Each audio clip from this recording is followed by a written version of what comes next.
हम इस समय मौजूद हैं राजधानी लखनऊ के लक्ष्मण मेला मैदान में। आपको हम तस्वीरें दिखा दें, आज छठ पूजा का समापन है। सूर्योदय के बाद छठ पूजा का समापन किया गया। आप देख रहे हैं महिलाएं कैसे सूर्यदेव को जल चढ़ा रही हैं। जल देने के बाद ये सूर्योदय के बाद ये इनके जो निर्जला व्रत होता है वो समापन होता है उसका, और उसके बाद ये अपने परिवार, अपने पति के लिए लंबी उम्र के लिए प्रार्थनाएं करती हैं महिलाएं। आप देख रहे हैं यहाँ पे श्रद्धालुओं के किस तरह से भीड़ लगी हुई है। यहाँ पर पानी में खड़े होकर, ठंडे पानी में खड़े होकर सूर्य भगवान को अर्घ्य दिया जाता है। सूर्य भगवान जैसे ही निकलते हैं उसके बाद इन महिलाएं उनको अर्घ्य देती हैं और उनका जो निर्जला व्रत होता है वो पूरा होता है। हजरतगंज स्थित लक्ष्मण मेला मैदान पर हर साल छठ पर्व को लेकर बड़ा आयोजन होता है। बीते साल कोरोना के चलते काफी बंदिशें थी, जिसके चलते सांस्कृतिक कार्यक्रम नहीं हो पाए थे, लेकिन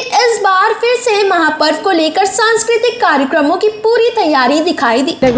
सबसे बड़ी बात यह है कि छठ माई पे मैं बिहार की नहीं हूँ, मैं उत्तर प्रदेश की, और मैंने शादी की है गुजरात में। तो मैं गुजरात पे स्पेशली यहाँ पे पूजा ही करने आई हूँ छठ माता की, क्योंकि मुझे ऐसा लगा कि मैं पेशे से वकील हूँ, एडवोकेट हूँ, यहाँ हाईकोर्ट में उत्तर प्रदेश में थी और संघ में भी काफ़ी सक्रिय थी। तो ऐसी ऐसी अपॉर्चुनिटी मिलती थी तो परेशान हो जाती थी कि करना क्या है एक्चुअली। तो किसी ने मुझे, संघ के किसी व्यक्ति ने मुझे यहाँ बुलाया, और जब मैं यहाँ आई बस दिल में सूर्यदेव को देख के मैंने उनसे प्रार्थना की कि सूर्यदेव मुझे स्थिर कर दीजिए, मुझे जहाँ जाना है, शादी करानी है तो करा दीजिए, जो भी करना है आप कर दीजिए। तो सूर्यदेव ने मेरी 1 साल के अंदर ही, छठ मैया ने मेरी 1 साल के भीतर ही मुझे स्थिर कर दिया, और मेरी शादी और जो भी मतलब मेरी स्थिरता के लिए था, क्योंकि बहुत कंफ्यूजन थी जीवन में, तो मुझे स्थिर कर दिया। उसके बाद जस्ट दूसरे साल पे ही, मतलब 1 साल कंप्लीट भी नहीं हुआ था, उसी साल मेरी बारात आ रही थी। छठ के दिन ही मैं यहाँ पूजा कर रही थी, मेरी बारात आ रही थी। तो मेरी सबने कहा कि भाई तुम पहली बार छठ का व्रत रखना। एक बार ऐसे मुंह से निकल गया कि भाई रख लीजिएगा व्रत, तो मैंने छठ माई का व्रत करने इसलिए मैं आई हूँ। और मुझे सीरियसली बता रही हूँ कि मैं कोई अंधविश्वासी नहीं हूँ, कुछ नहीं हूँ, लेकिन जहाँ तक कहते हैं ना कि एक शक्ति, एक पावर है यूनिवर्स में, तो यूनिवर्स में पावर क्या है? सूर्य। और ये छठ का त्यौहार सूर्य का है। लोग कहते हैं ना सूर्य को अर्घ दीजिए, आपका सूर्य ऊंचा होगा, हर चीज़ ऊंचा होगा। हमारे अभी प्रेजेंट टाइम में हमारे आपके मुख्यमंत्री जी, अपने सीएम जी आए हुए हैं, वो भी कहीं ना कहीं सूर्य उच्च है उनका। और छठ मैया को देखिए सबसे पूछते आ रहे हैं। पिछली बार भी मैं आई थी तब भी आए थे, वो नियम पूर्वक यहाँ आते हैं। बहुत अच्छा लगता है, ये पर्व बहुत सुंदर है। हर औरतें इतनी सुंदर सुंदर सजावट करती हैं। मेरे ख्याल से हमारे भारतवर्ष में इससे बड़ा जो व्रत है और जो टिपिकल व्रत है वो नहीं है। खासकर कहते हैं ना इंटरनेशनल लेवल पे भी, आपके ओबामा ने भी आके कह दिया था मोदी जी से कि भाई ये भारत ऐसा देश है जहाँ पर छठ पूजा होती है और इस पूजा में जरूर जाना चाहिए। सवाल ये भी है कि जैसे आपने कहा कि सबसे कठिन व्रत नहीं है कोई, ये व्रत कितने दिन रखा जाता है और किस तरह खोला जाता है? भाई जी अब देखिए ज़्यादा तो मैं नहीं बता पाऊँगी, क्योंकि मुझे ऐसा सुनाई पड़ा कि यहाँ पे भी क्या है, जैसे आप कहते हैं ना वेदों में लिखा हुआ है 4 हैं आपके सबसे बड़े, बोलते हैं कि ब्राह्मण, क्षत्रिय, वैश्य और शूद्र।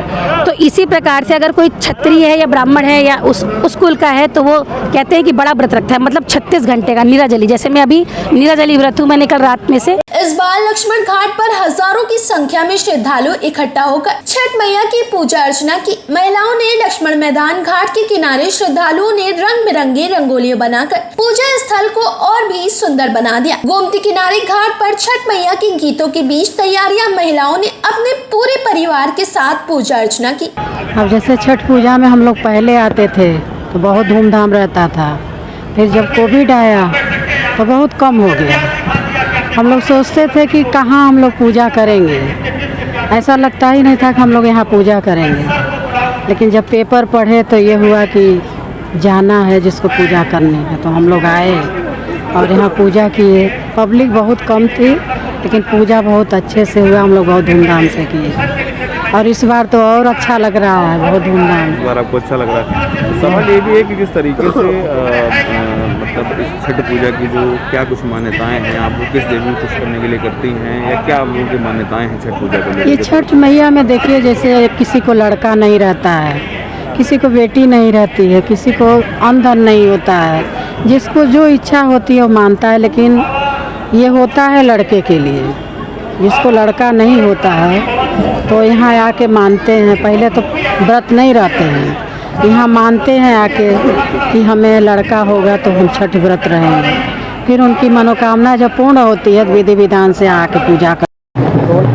सूर्योदय के साथ छठ पूजा का समापन हुआ है। आपको हम तस्वीरें दिखा दें, यहाँ पर श्रद्धालुओं का भीड़ लगी हुई। यहाँ पर सूर्योदय के बाद सूर्य भगवान को जल अर्पण करने के बाद जो महिलाएं निर्जला व्रत रहती हैं उसके बाद उनका व्रत संपन्न होता है। हमारे साथ मौजूद हैं लक्ष्मण मेला पार्क में लोक गायिका जो छठ पूजा के गाने गाती हैं। उनसे पूछेंगे भी, हम उनसे जानेंगे। मैम, आज छठ पूजा का समापन हुआ है सूर्योदय के साथ, क्या कुछ कहेंगे?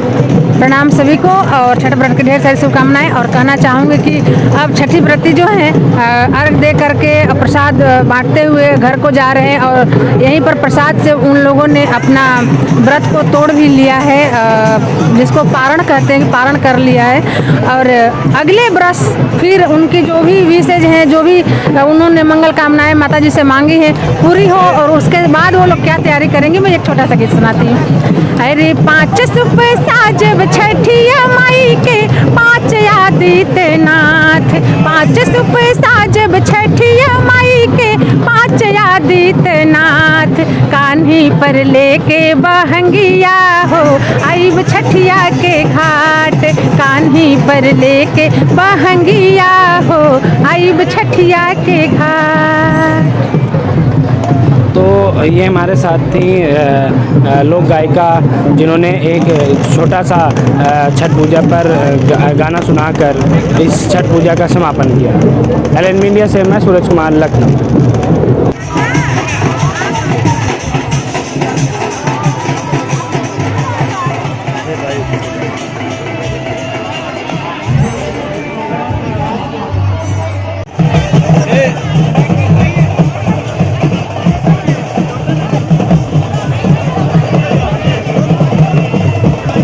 फिलहाल इस खबर में बस इतना ही। आपको समझा रहे हैं, वाइट से बनेगा।